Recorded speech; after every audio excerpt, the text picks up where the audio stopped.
Partagez vos observations avec Benoît Dutrisac par courriel. dutrisac@commercialcube.radio.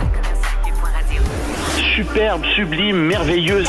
Sauf que ce gars-là est quand même rationnel et pragmatique.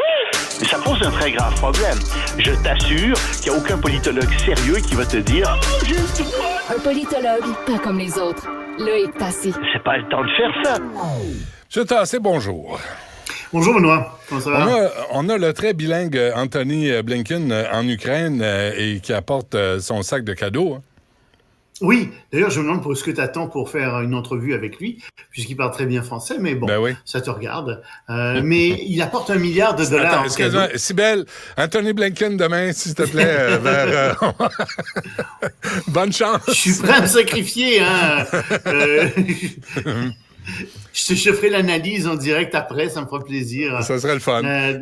Oui, ça serait le fun. Mais tu sais, c'est étonnant, des fois. Enfin, bref. Donc, Blinken, si tu ne le demandes pas, hein, tout ce que tu peux avoir, c'est non. T'auras rien. C'est tout. Oui, exactement. Exactement. Non, bon, il est occupé en ce moment avec le décalage horaire, mais quand il reviendra d'Ukraine, il n'y aura plus grand-chose à faire, à mon avis.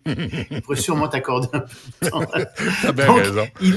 Ouais. Et puis de toute façon, c'est quelqu'un qui a beaucoup d'argent, n'est-ce pas, à dépenser. Il vient de donner à l'Ukraine $1 milliard supplémentaires. Ouais, il l'a pas fait exactement encore, mais il y a un haut fonctionnaire à Washington qui a dit qu'il ferait ça aujourd'hui. Il va passer la nuit là-bas. J'imagine que quand on arrive avec $1 milliard, on peut se faire inviter à souper et puis à dormir. Tu couches pas au motel Carole, hein? Non, c'est ça exactement. Mais remarque, tu sais, à Kiev, je suis pas sûr que les nuits soient très tranquilles. J'imagine qu'il est dans un bunker bien caché quelque part. J'imagine, ouais. Ou peut-être à l'ambassade américaine, tout simplement. Mais bon, bref, le problème, c'est pas ça. Le problème, c'est que les Ukrainiens n'avancent pas comme ils devraient avancer dans leur assaut contre les troupes russes. Et oui, d'accord, on voit qu'ils font des progrès. Ils grignotent le territoire que les Russes ont conquis, mais c'est du grignotage. Après tout l'été, ces quelques kilomètres qui ont été gagnés sur les Russes, oui, ils sont passés à peu près derrière la première ligne de défense, mais il y en a 4 lignes de défense. Et donc, on se demande combien ça va leur prendre de temps avant d'arriver à conquérir tout ce territoire qui a été occupé par les Russes. Et si tu veux, ça c'est un peu malheureux, mais on pensait qu'après la débâcle russe, on se disait peut-être que les Ukrainiens vont arriver rapidement à reprendre du territoire. Il semble bien que non.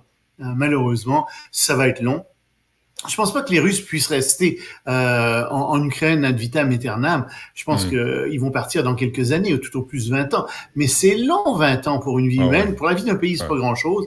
Mais ça veut dire qu'il va falloir probablement être patient et il va falloir voir ce qu'il va... À moins que, évidemment, Vladimir Poutine tombe, à moins qu'il s'effondre, ce qui est pas impossible. Là, évidemment, ça accélérerait beaucoup les choses. Mais pour le moment, l'armée russe tient quand même bon sur le terrain et Blinken a été dire, en fait, aux Ukrainiens, les encourager.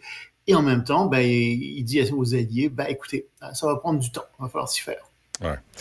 Les Proud Boys, Loïc, sont en direction de la prison.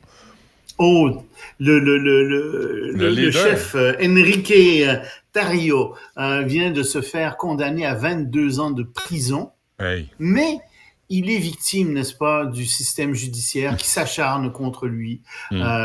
C'est évidemment c'est très normal qu'il se soit fait mettre en prison. Il a participé à un coup d'État, une tentative de coup d'État, rien de moins. Mais lui dit que c'est un problème de système. Et il est déjà devenu un martyr aux yeux des autres Proud Boys aux États-Unis. Donc, ça pose évidemment un problème parce qu'on crée des martyrs, mais en même temps, la justice peut pas faire autrement que de juger quelqu'un qui a fait un coup d'État. Mais remarque qu'on a le même problème au Canada avec le supposé convoi de la liberté. Tu sais, ces gens-là ont en tête toutes sortes de théories de complot, s'imaginent qu'ils sont en train de sauver la démocratie, alors qu'ils font tout le contraire. Ils ont paralysé Ottawa pendant 3 semaines, et puis ils vont être condamnés fort probablement. Ouais. Et ils vont dire, voilà, on est martyrs, il y a des gens qui nous persécutent, etc.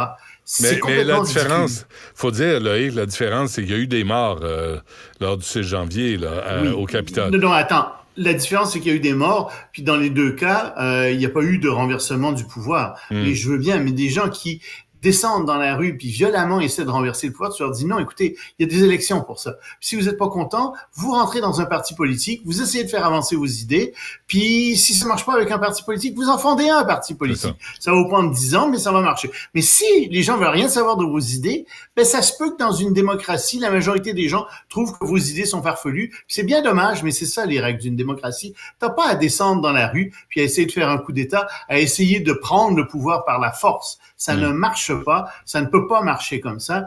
Et ces gens vont se retrouver en prison, fort probablement, pour les autres Proud Boys, évidemment pour les gens du Convoi de la liberté. Et les républicains, Loïc, ne cessent de remettre en question l'autorité de certaines personnes. C'est très inquiétant, ça, ce qui se passe au Wisconsin. Il y a une juge les juges sont élus. Aux États-Unis, les juges, en général, sont élus, sauf à la Cour suprême, ils sont nommés. Bon. Mais aux États-Unis, au Wisconsin, les juges de la Cour suprême du Wisconsin sont élus.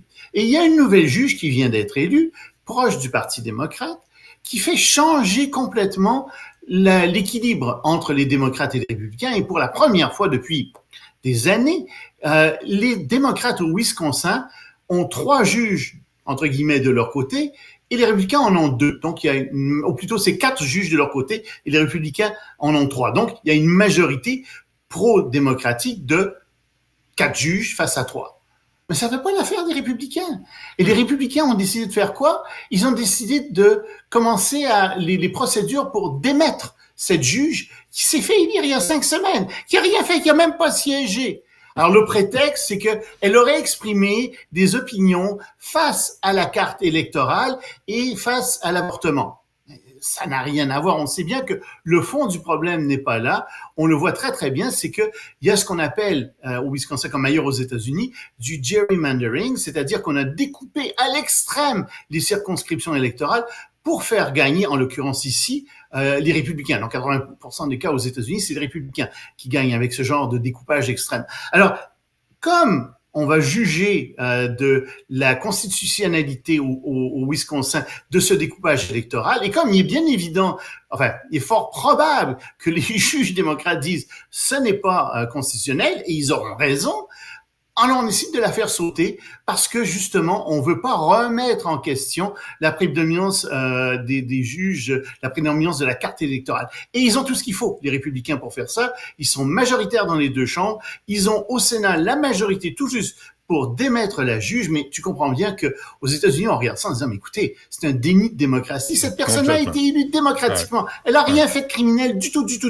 et vous voulez la démettre tout simplement parce qu'elle risque de juger inconstitutionnel le découpage électoral injuste qui vous permet de dominer outrageusement le Wisconsin. C'est ça qui arrive en ce moment là-bas. Belle grande démocratie américaine. Ouais.